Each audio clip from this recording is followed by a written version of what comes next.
ಆಕೆಗೆ ಮದ್ಯ ಸೇವಿಸುವ ಅಭ್ಯಾಸವಿತ್ತು. ಅಂದು ಕೂಡ ಮದ್ಯ ಸೇವಿಸಿ ಮನೆಗೆ ಬಂದಿದ್ದಳು. ಇದನ್ನು ಕಂಡ ಆಕೆಯ ಮಗಳು, ಅಮ್ಮ ಮದ್ಯ ಸೇವನೆ ಮಾಡುವುದನ್ನ ಬಿಡು ಎಂದಿದ್ದಾಳೆ. ಅಷ್ಟಕ್ಕೆ ಕೋಪಗೊಂಡ ಕ್ರೂರಿ ತಾಯಿ ಮಗಳ ಕತ್ತು ಹಿಸುಕಿ ಕೊಂದಿದ್ದಾಳೆ. ಈ ಘಟನೆ ನಡೆದಿರುವುದು ಯಾದಗಿರಿಯ ರಾಜೀವ್ ಗಾಂಧಿ ನಗರದಲ್ಲಿ. 11 ವರ್ಷದ ಪ್ರತಿಭಾ ಮೃತ ಬಾಲಕಿ ನಿರ್ಮಲಾ ಕೊಲೆಗೈದ ಪಾಪಿ ತಾಯಿ. ಮದ್ಯ ಸೇವನೆ ಮಾಡಿ ಹಣ ಖರ್ಚು ಮಾಡಿದರೆ ನಮಗೆ ಊಟಕ್ಕೆ ತೊಂದರೆಯಾಗ್ತದೆ.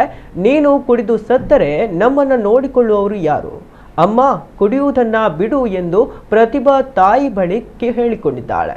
ಇದರಿಂದ ಕೋಪಗೊಂಡ ನಿರ್ಮಲಾ ಮಗಳನ್ನ ಕೊಂದೇ ಬಿಟ್ಟಿದ್ದಾಳೆ. ಬಳಿಕ ಆತ್ಮಹತ್ಯೆಯ ಕತೆ ಕಟ್ಟಿದ್ದಾಳೆ. ಹತ್ಯೆ ಬಳಿಕ ಮಗಳ ಕುತ್ತಿಗೆಗೆ ಸೀರೆ ಕಟ್ಟಿದ್ದ ಅವಳು ಜ್ಯೂಸ್ ಕುಡಿಯಲು 15 ರೂಪಾಯಿ ಹಣ ಕೇಳಿದ್ದಳು. ಹಣ ಕೊಡಲು ನಿರಾಕರಿಸಿದ್ದಕ್ಕೆ ಆತ್ಮಹತ್ಯೆ ಮಾಡಿಕೊಂಡಿದ್ದಾಳೆ ಎಂದಿದ್ದಳು. ಆದರೆ ಪೊಲೀಸರು ವಿಚಾರಣೆ ನಡೆಸಿದಾಗ ಸತ್ಯ ಬಾಯ್ಬಿಟ್ಟಿದ್ದಾಳೆ.